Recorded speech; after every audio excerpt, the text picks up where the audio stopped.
In any case senior सहाफ़ी आसमा शराजी हमारे साथ हैं, ज़रा उन्हीं से बात कर लेते हैं। आसमा, इस्टेब्लिशमेंट से मुज़ाकरात का दरवाज़ा जो है वो फिर बंद कर दिया गया है और अवामी जलसे जुलूस भी कैंसिल कर दिए गए हैं। तहरीक इंसाफ जो है वो इमरान खान की रिहाई के लिए और अपनी बका के लिए फिर क्या कर रही है, क्योंकि ये एक कन्फ्यूजन फैलाने वाली बात है। एक दिन कुछ फैसला होता है, अचानक एक दिन दूसरे दिन स्ट्रैटेजी शिफ्ट हो जाती है। What's going on? देखिए, इमरान खान साहब कहते हैं मैंने इस्टेब्लिशमेंट से, पहले वो कहते थे बात करनी है, अब वो इस्टेब्लिशमेंट से भी बात नहीं करना चाहते, बल्कि जो हालिया ख़बरें आई हैं उसमें उन्होंने एक एग्रेसिव पॉलिसी जो है वो इख्तियार करने की बात की है। अली अमीन गंडापुर साहब को भी इसी तरह की हिदायत मिली हैं, जो हमारी इत्तलात हैं कि वो एग्रेसिव पॉलिसी पे जाए। एहतजाज की बात की उन्होंने कि एहतजाज करें, उन जलसों को उन्होंने मनसूख करके एहतजाज की तरफ जो है वो जाने की बात की। तो मेरा ख्याल है ये एक तो जलसे करने के लिए एनर्जी चाहिए, उसके लिए जगह चाहिए, वो फिजिबल इन्वायरमेंट उनके पास नहीं है। बिल्कुल उनको इजाज़त जो है वो बड़ी मुश्किल से मिलती है या नहीं मिलती है। उनके लिए पार्टी को मुतहरिक करना बहुत मुश्किल हो। जलसों के आने के लिए उनको जो रिप्रेजेंटेटिव्स हैं या MNAs हैं या MPAs हैं उनकी तरफ देखना पड़ता है, और वहाँ पे कोई बहुत हौसला अफजा उनको जवाब नहीं मिल रहा। ख़ुद तो लोग आते हैं, ज़ाहिर है कि उनके जलसे जो हैं उसमें आते हैं, लेकिन जब तक उनको एक मुनज़्ज़म अंदाज में सपोर्ट नहीं मिलेगी तंजीमी बुनियाद के ऊपर, वो इसको कामयाब नहीं बना सकते। और यही हुआ है कि उनके जलसे बावजूद इसके कि लोगों ने कोशिश की आने के, वो उस तरह का रंग नहीं जमा सके। तो अब उन्होंने एहतजाज की स्ट्रेटजी जो है उसकी तरफ देखना शुरू किया, और ख़ास करके आइनी तरमीम के जो तनाजुर में उनको नज़र आता है कि एक पोटेंशल है कि वकला तंजीमें जो हैं वो उनके साथ खड़ी हो जाएंगी और वो सामने आ जाएंगी और एहतजाज होगा। मुझे नहीं लगता उनकी ये स्ट्रेटजी जो है, जो पॉकेट्स में एहतजाज वाली है, ये कोई बहुत ज़्यादा मौसर हो सकेगी। तो पोलिटिकल शन की तरफ वो देख नहीं रहे। इस्टेब्लिशमेंट ने उनके ऊपर दरवाजे बंद कर रखे हैं, इस्टेब्लिशमेंट के साथ अब वो बात नहीं करना चाहते। उससे पहले इस्टेब्लिशमेंट ने भी उनके साथ बात नहीं की है, जिसके बाद उन्होंने ये स्ट्रेटजी इख्तियार की। तो मेरा ख्याल है कि एक उनको कहीं ना कहीं आके इस बात के ऊपर सोचना पड़ेगा कि उनकी जमात के बुनियादी मुतालबात और मकासद क्या हैं, और फिर उसके मुताबिक जो है उनको स्ट्रेटजी बनानी पड़ेगी। सिर्फ रिहाई जो है वो एक बात नहीं बन सकती जिसके ऊपर जो है वो एहतजाज के लिए उस तरह का मौसर उनकी जो हिकमत अमली है वो सामने आ सके। अच्छा आसमा साहब, जलसों के मनसूख ज़ाहिर है उस नज़र से भी देखा जा सकता है कि इमरान खान साहब शायद गंडापुर साहब की कोशिशों से मुतमईन नहीं है। उन्हें लगता है कि गंडापुर साहब कोई ऐसी पॉलिटिकल एक्टिविटी कर सकें शायद जिससे थरथली मच जाती, मगर ऐसा हुआ नहीं।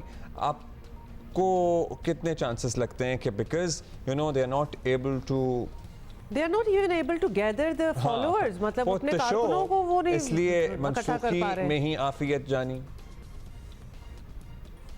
देखिए, ये तो बिल्कुल बज़ाहिर तो यही लग रहा है कि इमरान खान साहब जो हैं वो अली अमीन गंडापुर साहब की तरफ देख रहे थे। उनकी जो सोल, जिसे कहना चाहिए तवज्जो का मरकज़, सेंटर ऑफ अटेंशन जो था, ये ग्रेविटी, वो अली अमीन गंडापुर साहब थे, क्योंकि जिनके पास हुकूमत भी है, जिनके पास वहाँ पे इंतज़ाम भी है, उनके पास वसाइल भी हैं, उनके पास पावर भी है, उनके पास स्ट्रीट पावर के लिए भी इक़दाम है।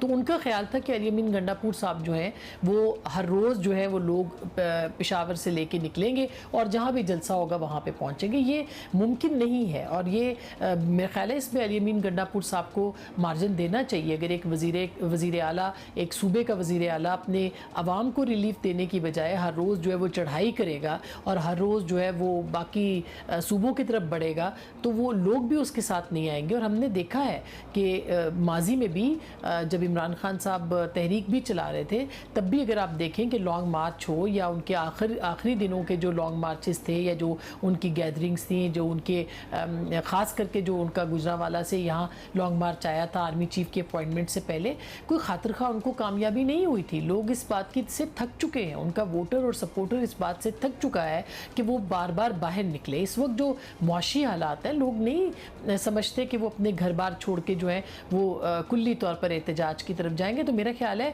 कि एक ही सल्यूशन जो है वो इमरान खान साहब के सामने बचता है, और वो है पॉलिटिकल सल्यूशन। अगर वो सियासी तरीके से आगे नहीं बढ़ेंगे तो उनके लिए मामला कहीं पे जाके रुकने वाले नहीं है। अच्छा आसमा, ये बताएं कि तहरीक इंसाफ की थोड़ी कंफ्यूज पॉलिसी की वजह से हुकूमत थोड़ी रिलैक्स तो हो गई, लेकिन सुप्रीम कोर्ट में जो चल रहा है आईनी तरमीम जिस तरह फंसी हुई है, ये भी तो गैर मामूली डेवलपमेंट्स ही हैं। तो क्या अक्टूबर में मुतवक्के बड़ी तब्दीलियों के बाद हालात पर पुरसकून हो जाएंगे, आपको लगता है कि, या फिर हुकूमत के दिन और टफ होते देख रही हैं आप? मुझे नहीं लगता बज़ाहिर के हुकूमत के लिए कोई हालात बहुत सख्त होने जा रहे हैं। एक इलेक्शन ऑडिट वाला मामला ज़रूर है, लेकिन मेरा ख़्याल है कि हुकूमत जो 63A की हो सकती है तशरीह, जो कि बिल्कुल गलत बुनियादों के ऊपर फ़ैसला हुआ था और कॉन्स्टिट्यूशन को रीराइट करने के मुतरादिफ था, अगर वहाँ से कोई रिलीफ मिलता है तो हुकूमत ये आइनी तरमीम की तरफ बढ़ेगी। और बज़ाहिर मौलाना की तरफ से भी हमें लगता है कि उन्होंने अपनी जो उनकी अमेंडमेंट्स है या जो आइनी तरमीम है उसके ऊपर अपना जहन बनाया है। वो एक पॉलिटिकल लीडर हैं, वो पल्स के ऊपर हाथ रखते हैं, वो पार्लियामेंट का, कॉन्स्टिट्यूशन का, इस पूरे मरहले का वो हिस्सा रहे हैं, वो रहना चाहते हैं। तो मेरा ख्याल है कि वो इस मामले को अवेल करेंगे, इस टाइम को भी अवेल करेंगे। तो दिक्कत उस तरह से नहीं लगती है। ऐसे लगता है कि हुकूमत जो है वो बज़ाहिर अपनी जो उसके लिए जो छोटी मोटी मुश्किलात है, ये अक्टूबर में शायद ये ख़त्म हो सकती हैं। इसके इम्कानात अब वाज़े हो गए हैं जब से मौलाना फजल रहमान साहब जो हैं उन्होंने मुख्तलिफ लोगों के साथ बात की है, इंक्लूडिंग जर्नलिस्ट, और एक लगता है ऐसे है कि वो देख रहे हैं इस तरफ के कॉन्स्टिट्यूशनल कोर्ट भी बननी चाहिए और दीगर जो मामलात हैं उसकी तरफ भी उनके यहाँ क्लैरिटी आती जा रही है। और पीपल्स पार्टी के साथ मिलकर वो कोई फार्मूला और एक एक्सेप्टेबल जो कॉन्स्टिट्यूशन का फार्मूला है उसके ऊपर वो आगे बढ़ सकते हैं। Thank you Asma, for thank you for being with us. अच्छा जी, ये जो आसमा ने अभी बात की थी ना कि बानी पीटीआई की नज़रें जो थी और सोल उनका जो एक्सपेक्टेशन थी वो अमीन गंडापुर साहब से थी, वो डिसअपॉइंटमेंट तो डेफिनेटली हुई होगी।